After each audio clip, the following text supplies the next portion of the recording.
So what are the aspects of daily transportation that makes them reliable? Does reliable have to mean something boring and cheap? But what if your interpretation of cheap translated into something like this? Would that fit into the daily goings-on of life?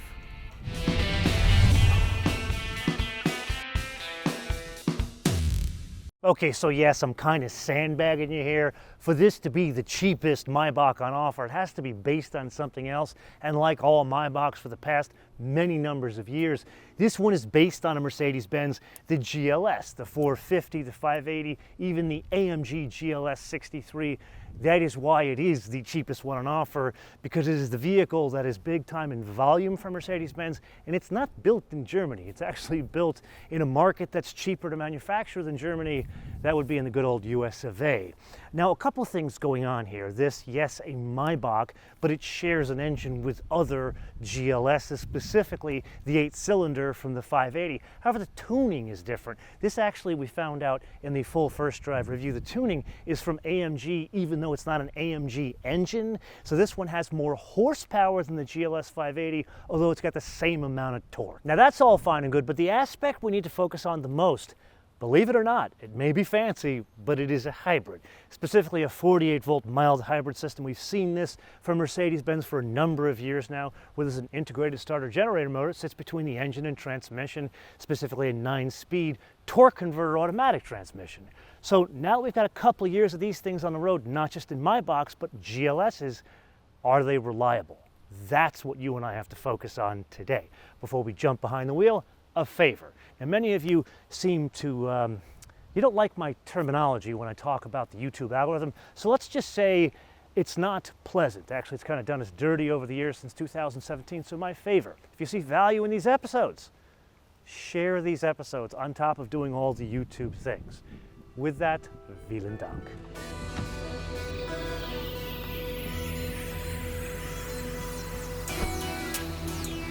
So yes, it's been a while since you and I have driven any flavor of GLS together, so a bit of a refresher. They are not lightweight, especially this one. 6,085 pounds, or depending on express your weights and measures, 2,760 kilograms. With that, it starts out in second gear as normal, but these, wow, these are quick. Fuel economy, as you can imagine, not great, even with the mild hybrid system. In this, the most powerful version that's not an AMG, it is 14, 19, 16 combined. Now, I will say I've driven a 450 of these around Denver with Nathan Adlin, and I got something like 26 mpg average. That's both highway and city. Now, granted, that's the 6-cylinder. Haven't been able to duplicate that here. That said, the entire purpose of this, the Maybach, is AMG tuning. So here we are, lovely neighborhood. There's no one around. Don't want to disturb the neighbors, but it does step down to first gear when you literally drop the hammer, and this is quick, even at 6,000 pounds. Now, yes, you and I can pontificate about this having a 9-speed transmission with a torque converter that works incredibly well with a twin turbocharged V8 and the mild hybrid system. But the reality is, the reason why this thing is almost 6,100 pounds, you can depreciate it fully in 1 year on your taxes.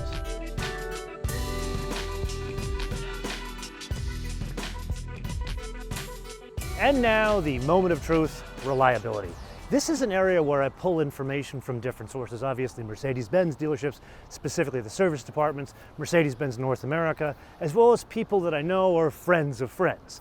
There's a couple of moving parts here with all GLSs, not just Maybachs.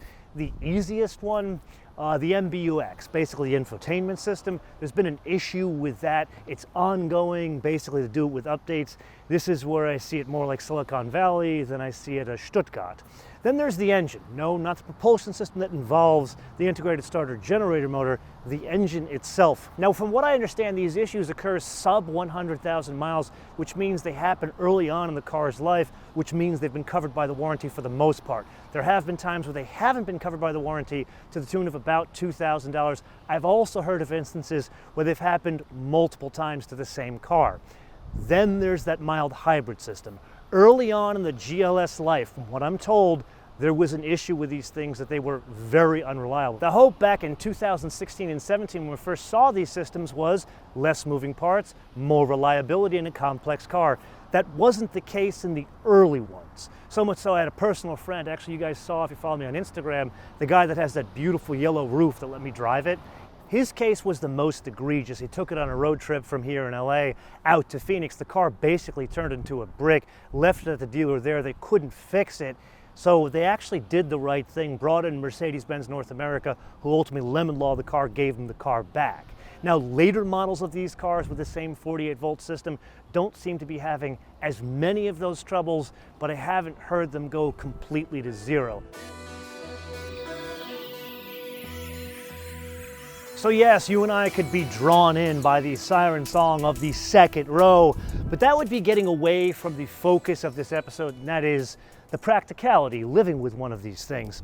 And this, the Maybach version, there's something specific, unlike other GLSs. It is less practical. No, it's not a difference in length or wheelbase. That's all the same. It's where they put the second row. You see, to make it a better passenger experience for the second row, in case one wants to be chauffeured, they move the second row farther back in the wheelbase, so it makes it this like limousine business class experience from an airline. Now this one has the two seats, the individual seats, and the console. Most of them I've seen have been fitted with that. I've only seen once in my life, and that was at the launch, where they have the bench in the back. I don't think anybody buys that because that's not the point of this vehicle. That means there is no provision for a third row. I don't think that's an issue for Maybach people because frankly, they have 5 other cars. But there is a practicality concern here because this one is fitted with the champagne refrigerator. I use it for American champagne, otherwise known as Diet Coke. And that takes up about 1/3 of the space back here, which is already cut in by those second row of seats. Now, unlike that S-Class coupe we drove a number of years ago, where you could pull it out with like different hinges, so it was like a quick release, this can come out, but you have to get tools to pull it out. So take that for whatever it's worth. So you and I need to have a discussion about money. No, not the options game, rather options that are on offer when one considers something like this. There's obviously the Mercedes-Benz world where one could have better mileage, a lot less money with the 6-cylinder at $87,000 US. Then going to the car this is based on, the GLS 580, which is the 8-cylinder, less horsepower, same torque, same fuel economy. That's much cheaper at $112,000 US. Now this, the base price, $174,000 US. That's what makes it the cheapest Maybach on offer. But the reality is, when we first looked at these things, what at the depths of the virus, the base price there was $160,000, so it's gone up 10% in just like 2 years. Now, of course, the one you are looking at is fitted with a number of options. The one we have to talk about the most is that paint. You look at it and you think it's a burgundy single tone, which makes it look more elegant. But for the life of me, I do not understand why Maybach insists on these two-tone paint job. This one is not as bad because it isn't as garish. Like when you get the ones where it's gold here and black here, that is just a bridge too far for me. And at $18,500, I would rather save that money and go with a single tone, because when you see a Maybach with one color on it, it makes it look like something so much more elegant than what you're used to with the Maybach. That is just one man's opinion. Then this one does have the champagne refrigerator, but most importantly, this one is fitted with the monoblock wheels. Magnificent. I know some of you do not like these. That with the satin finish, is it worth $6,000? I don't know. It's a hell of a lot of money for those wheels. They're like $4 grand on an AMG, so you're paying $2 grand for the Maybach tax. But then that brings us to the obvious question. This at a full retail price of $204,000 US with the destination handling from Vance, Alabama, otherwise known as Tuscaloosa, as the Germans say, this puts you into the realm of an incredibly nice Cayenne Turbo GT, a performance vehicle, a lot faster, or a Lamborghini Urus, or the Bentley. So let me put this to you in a bit of a different light. It's kind of a game of pick your poison, although this brand of poison is north of $200,000. So put aside everything you and I have discussed thus far about living with one of these things, The GLS, no matter if it's the Maybach flavor or the cheap seat 6-cylinder, probably the best driving SUV, large SUV out there, better than the Escalade, even better than a Range Rover in terms of maneuverability. I would go so far as to saying that I've got a theory. The Maybach especially, they were passed around different departments in Mercedes-Benz to say, how can we make this thing stand out? And the consensus was, obviously, the way it drives. But in the Maybach in particular, the thing they did here was like, you know what? Let's not make this a car you get driven in. Let's make this an SUV, the Maybach you want to drive, which is completely counterintuitive to what one would expect. Yeah, you can be chauffeured in a vehicle like this. But between all the Maybachs you and I have driven, this one is the closest to the Mercedes cousin on which it's based, and still retains the drivability, the goodness of using this thing around town.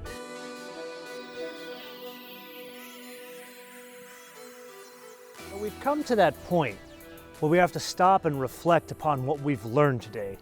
And really, to answer that, we have to go back to the question we posed in 2017 when we first drove this type of mousetrap. Granted, it was with a 6-cylinder, but the same logic applies. The hope was, as we've discussed many times, reliability in a complex car.